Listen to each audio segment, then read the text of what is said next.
All right, so as mentioned, we are discussing this sustainability and resilience policymaking in Indianapolis through the American Cities Climate Challenge.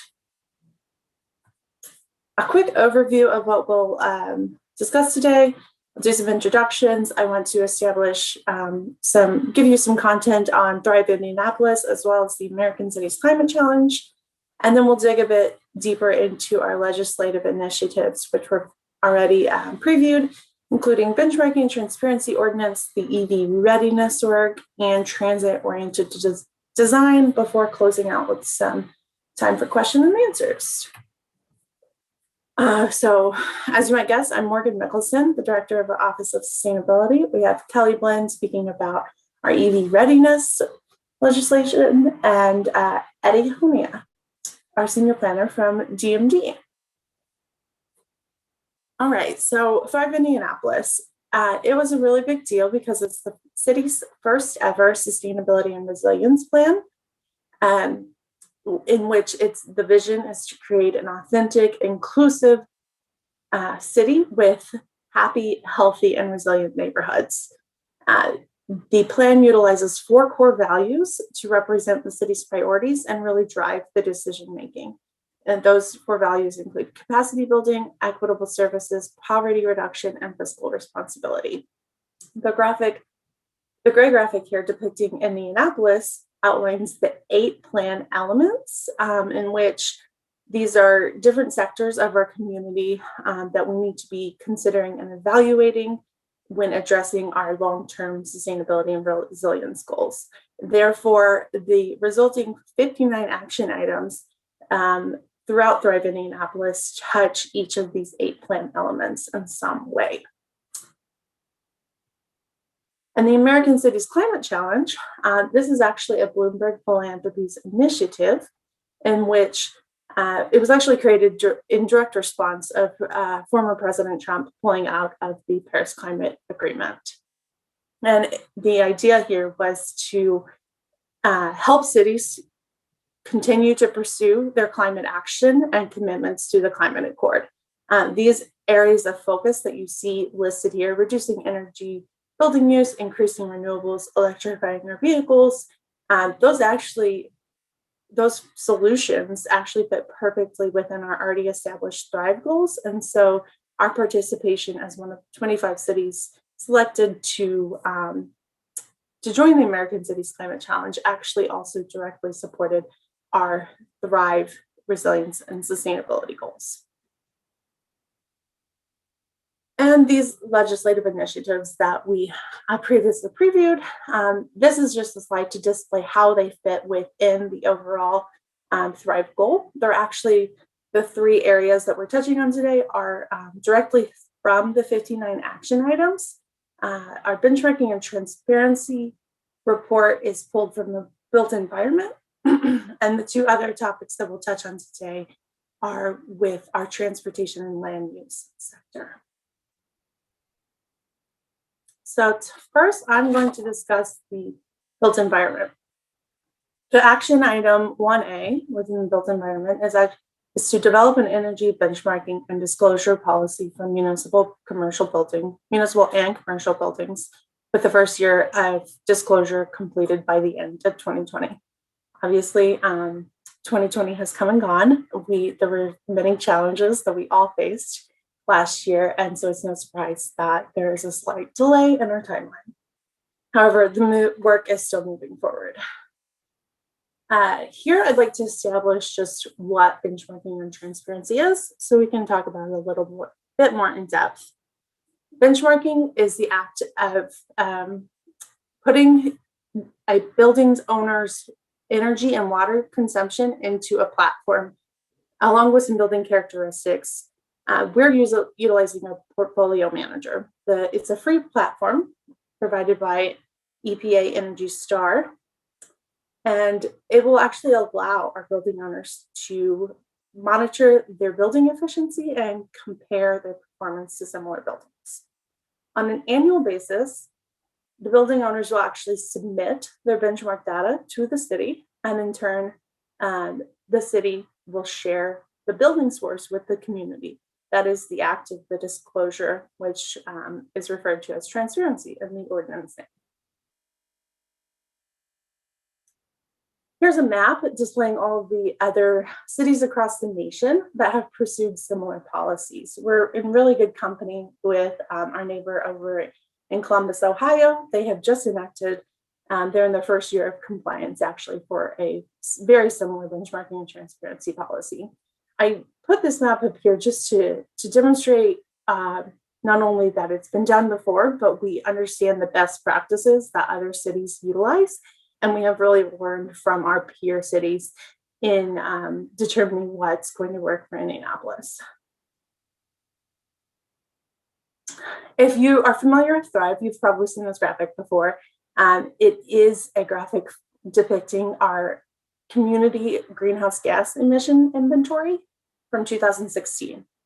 This inventory revealed that nearly 66% of our emissions are actually within the built environment. And this is why benchmarking and transparency, the ordinance itself, presents such a big opportunity for Indianapolis. There is we really need to understand better which buildings are utilizing or are consuming the most energy in order to begin to reduce that energy. And this is a really exciting slide, just touching on some of the wide range of benefits that Indianapolis could see by 2030 if we were to enact a benchmarking and transparency policy. The GreenLink Analytics, a partner, GreenLink Analytics, had prepared this impact report, and they're estimating at least $16 million in annual utility bill savings to our building owners, as much as 1,400 jobs created through ripple effects in our community, both indirectly and directly through this ordinance. We can expect to see as much as a 27% reduction in our CO2 emissions, and we will see vast improvements in our air quality, resulting in more than $77 million in our public health savings. So I've touched a bit about what this ordinance is from a high level, and we just want to tell you all our progress to date, how we're, what the progress is. And so we began last year, 2020, by holding various stakeholder opportunities for engagement. We convened a stakeholder advisory group that met with for 5 virtual meetings over several months, in which we gathered feedback on our policy direction. This really helped to inform the nuts and bolts of the ordinance, you might say. Additionally, we have collected public feedback by soliciting comments online for a 45-day public comment period that was combined with a virtual public meeting. And so through these different areas of stakeholder engagement, we have really been able to develop an ordinance that is customized to Indianapolis and not just a cookie cutter policy from other states. Next steps, we do expect to present this to the City County Council later this year after undergoing a few final stages internally. And with that, I'll hand it off to Kelli to speak about our EV readiness efforts. Awesome. Thanks so much, Morgan. And yeah, my name's Kelli Bland. I'm with NRDC, and through the American Cities Climate Challenge, I've been working with many of the 25 cities in the climate challenge on their electric vehicle work, including with Indianapolis. And many of the cities we work with have been pursuing what's known as an EV readiness ordinance. If you want to go to the next slide, Morgan, that would be great. And an EV readiness ordinance typically requires a percentage of parking spaces built during new construction or major renovations to include electrical infrastructure that enables future EV charging. So putting in place these types of ordinances basically helps prepare for accelerating EV adoption by putting in infrastructure much more cost effectively at the time of construction than if you would have to go in and retrofit a building later. So in other jurisdictions that have adopted these ordinances, they often use these different definitions of different levels of EV readiness, with the most basic being EV capable, which has sort of the least amount of infrastructure, but again, sort of helps save on retrofit costs later by sizing the electrical panel to be larger to account for future EV charging, and laying conduit to the parking spaces. EV ready is one step up from there. It actually adds an outlet or other termination point and runs wiring or full circuit through that conduit. And then you have EV charging installed, which is basically actually putting in the charging equipment so that it's ready to go for vehicles to use. We can go to the next slide. So as I mentioned, these types of ordinances have been around. They've been adopted all over the country, including by many fellow cities in the climate challenge that have either adopted them already or are pursuing them. So already this year, actually, St. Louis just passed their ordinance. Atlanta passed theirs actually a few years ago, and Chicago just last year. So Indianapolis is in good company. And we can go to the next slide. So major question is, why would you implement an ordinance like this? First off, just tying it back to Thrive, EVs are a key strategy in the city's sustainability plan to meet transportation greenhouse gas reduction goals, which in the Thrive plan includes a goal to reduce transportation emissions 20% by 2025. Currently, electric vehicles in Indianapolis emit 35% fewer greenhouse gases than conventional vehicles with the current electricity mix. And that's going to keep getting better as more renewable energy sources are added to the grid over time. Another major thing that we see and a reason to implement these ordinances is that limited access to charging is a really key barrier that inhibits EV adoption. So this ordinance helps contribute to breaking down that barrier. And despite sort of major momentum in the EV market, including some pretty ambitious projections by IPL about the number of electric vehicles they expect to see on the road in the next 15 years, major commitments by manufacturers like General Motors to only produce electric vehicles by 2035.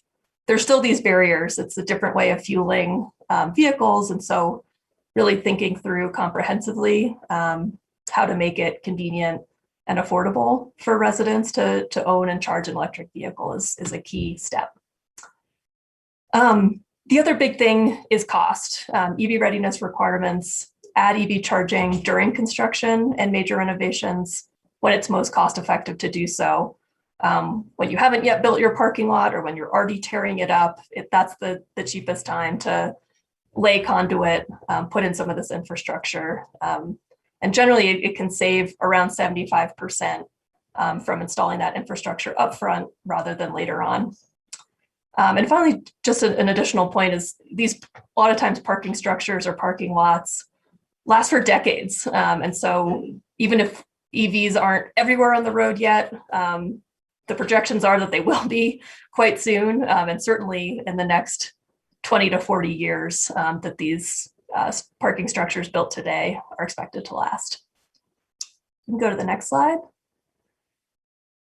So just wanted to give kind of a quick overview of where Indianapolis specific proposal for EV readiness is currently.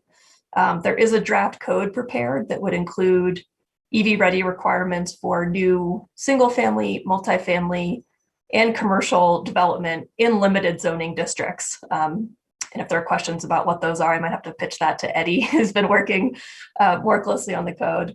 The code has been out for public comment and is anticipated to go through City Council sometime this summer.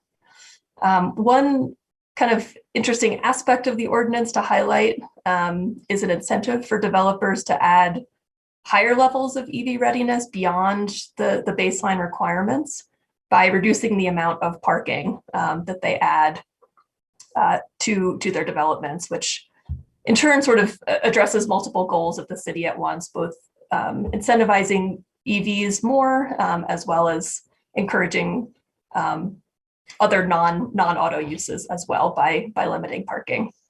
So just wanted to highlight that piece, and happy to take more specific questions in the Q&A or rely on Eddie to help me with those. And with that, I'll pass it over to Eddie to talk more about transit-oriented development. Thank you, Kelly, and good afternoon, everybody. First, allow me to give a brief overview of what transit-oriented development is and how the city of Indianapolis seeks to better implement its concepts going forward. TOD is a way of developing corridors of a city, improved with mass transit in a way that promotes multimodal transportation means in order to decrease the reliance on personal automobiles, and a variety of land uses at a variety of different scales in order to promote a vibrant and economically competitive atmosphere, and a wide array of residential typologies which aim to promote increased densities with the hope that it will result in more affordable housing stock as well, and providing ample public spaces for easy pedestrian maneuverability and recreation. If you could go to the next slide, please. Ultimately, the goal is to leverage public investment in transit with sound planning and development policy to increase the quality of life of our citizens through increased access to essential services, jobs, housing, and quality of the built environment. By implementing this approach, we believe we will be able to better support vibrant neighborhoods, lessen traffic congestion, and reduce emissions. We could go to the next slide, please. To discuss what I'm sure you're all wondering is, how is Indy going to implement these concepts?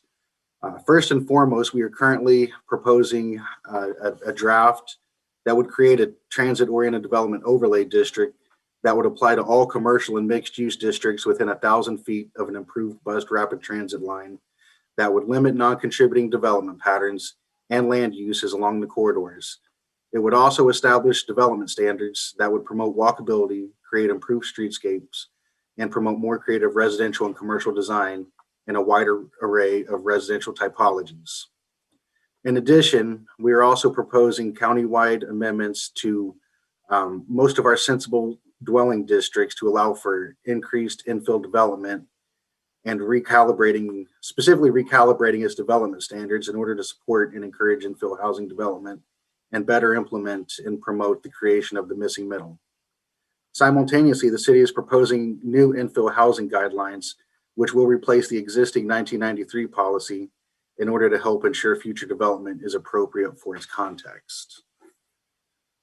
We've taken a look at a variety of different cities across the country, and even a couple of years ago, we went to the city of Chicago, talked with the staff there, even spent some time in Fort Wayne talking to those folks about this type of development. And we really believe that we've got an approach that'll work really well with the city of Indianapolis. If you could go to the next slide. There's ample time for questions. However, I just want to point out that our emails are on the screen right now.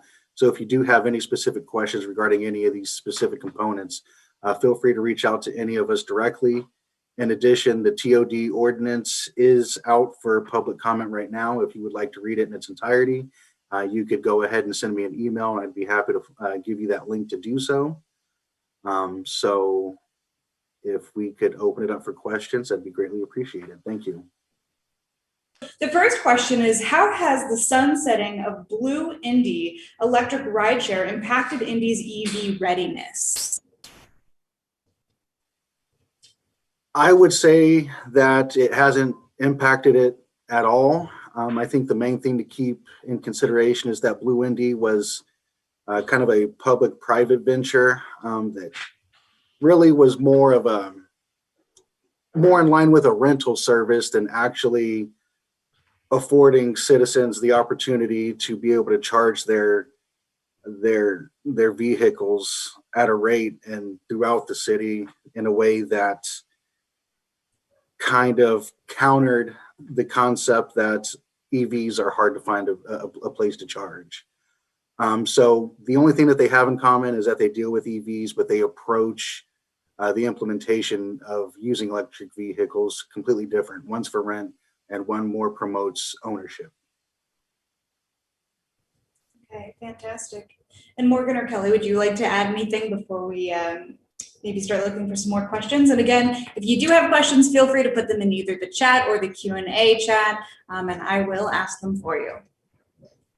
I would just add briefly that when we think about electric vehicle charging, one of the concepts we think about is having sort of an ecosystem of charging, or like lots of different types in different locations to serve, the variety of different ways that we all get around and live at our homes.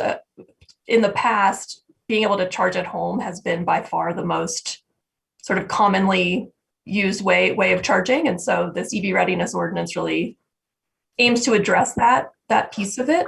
At the same time, having access to public charging is also key. So all of these different initiatives, sort of are lining up towards the same goal. And I don't want to put Morgan on the spot too much, but I know that the city has been thinking about how to use that Blue Indy infrastructure moving forward for charging vehicles or other types of, scooters, electric bikes, that kind of thing. So I'm not sure where that's at currently. Yeah, there was a call for public input. It's just plugged in your USB on your laptop. I did include. There was a call for public input that ended at the beginning of this year, I believe. And so they're currently reviewing the different ideas of what we could actually turn those different, what used to be parking spots with the conduit laid into what it could be next. I would point to what Eddie said and pointing out that it doesn't really serve the purpose of needing charging stations for our general public, maybe because that would be a slower charger. And so we're definitely looking to the next opportunity of where to go next. And the city's currently reviewing those results. So we do have another question in the chat, which is about a House Bill 1191 that looks like it's trying to block municipalities. Oh, you guys are trying to test me today with these questions. From creating the kind of building codes you're talking about. Do you have any insight on that? At this time, I think it would be more prudent just to wait to see what happens with the bill, what the final language is. It's a lot of those bills are ever changing, so we just got to ultimately wait and see what we're actually dealing with before publicly commenting on it. All right, we do have another question in the queue. Have there been any innovative ideas that you guys are excited about, even if they're a little far-reaching? Well, I think that what we're proposing in the revamp of the dwelling districts that we've selected is going to go a lot further towards making it easier towards developing different types of residential typologies, getting a lot of different type of missing middle elements that we haven't really seen in Indianapolis. And I'm excited to see developers ultimately make use of those and see how it moves forward, particularly in relation to the pending adoption of our new infill housing guidelines, which, it's 2021. They haven't been touched since 1993. So I think it'll be an exciting period in the years coming forward. Absolutely. And I'll open to Morgan or Kelly if you guys would like to add any color to that, feel free. Yeah, I can add some to that. It is a really big question that was posed. I would say, though, our involvement in the American Cities Climate Challenge was doing just that, helping the city of Indianapolis go after some of those far-reaching goals. Like Eddie said, nothing that had been touched since 1993. Also, benchmarking is a pretty ambitious thing. It doesn't require a lot of our building owners, but at the end of the day, it's an ambitious policy. And so really setting the ground for further work on Thrive. I think one of the sort of trends that I'm seeing across the cities in the climate challenge is a real focus on centering equity in all of their sustainability work, including in the adoption of electric vehicles. And sometimes that looks like a real focus on electrifying big heavy duty vehicles like transit buses and school buses and trucks that add a lot of pollution to neighborhoods, often some of the most underserved neighborhoods. Other times it's, really working closely with the community to design a pilot project that meets their mobility needs if they're not close to transit or have other mobility barriers. So like, for example, in the city of St. Louis, we're working on a a pilot program that's electrifying a ride service for seniors that already exists and helping them expand their fleet and shift it to electric to help make sure that the benefits of this new technology are broadly shared. We are focused on Indy, but is there anything happening regionally or around Indy? Any conversations or collaborations about sustainability and transportation? I know we talked about St. Louis just a little bit, so it's a good segue into this question, but is there anything else like that happening near Indy that, you know, would be good for us to be aware of? Well, the BRT lines, as they're currently proposed, do give some of the adjacent counties an ability to opt in over time. Ultimately, that'll be up to them whether or not they decide to do so. In terms of EV, there are other jurisdictions in the state that do have some requirements. However, I think what we're doing surpasses what they're doing. And hopefully we can be a model for those communities as well. Absolutely. Okay. And Morgan or Kelly, would either of you like to add anything to that as well? Certainly. I think with the climate challenge, because there's 24 other cities in that, we've certainly utilized that opportunity to learn from our peers. And so that's a great question.